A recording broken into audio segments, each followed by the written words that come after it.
Hey folks, good evening. I was just reading First John, and I know you heard me I read lately over and over my thoughts on this racial stuff and all the division and strife that's going on. But I was just reading in First John. It says that if you're not able to love the brethren, you don't have God in you. God's love isn't in you.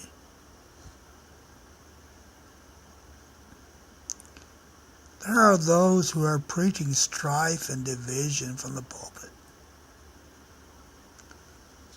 instead of God's love and mercy and forgiveness. And it seems to me this is when God says is a form of godliness.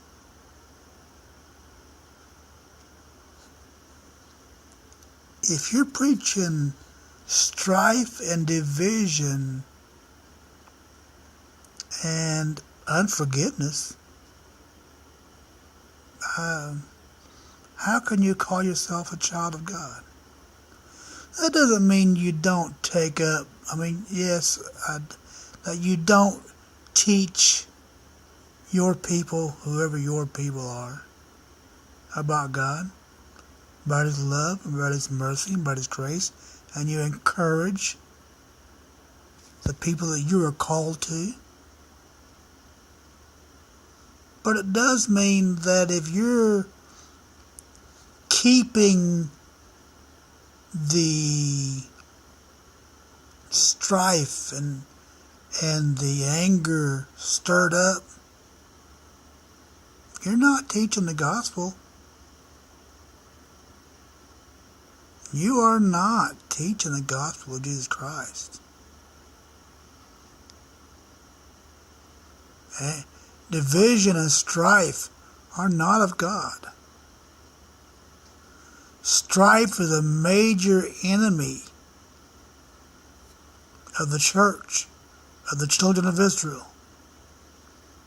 In fact, the word Midian, one of the major enemies of Israel in the Old Testament. Midian, the word, translates strife.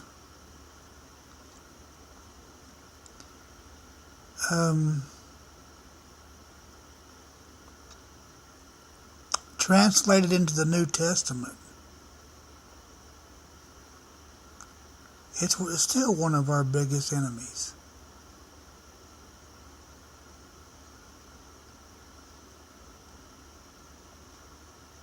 God brought His Son to that cross so that strife could be destroyed.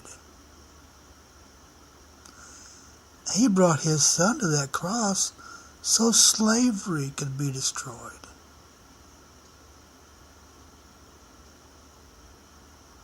Do you realize that Jesus never spoke against the people that he was enslaved to? He was born a slave, ladies and gentlemen. Jesus was born a slave. All of Israel, for that matter, all of the known world at that time, were slaves to Rome.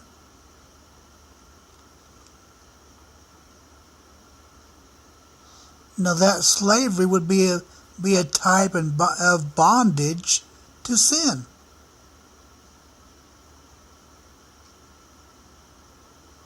And Jesus died on the cross so that bondage could be destroyed. Unfortunately, not all men followed His example. And it took a lot of years for that to change. And even in some countries today, slavery is still an everyday thing.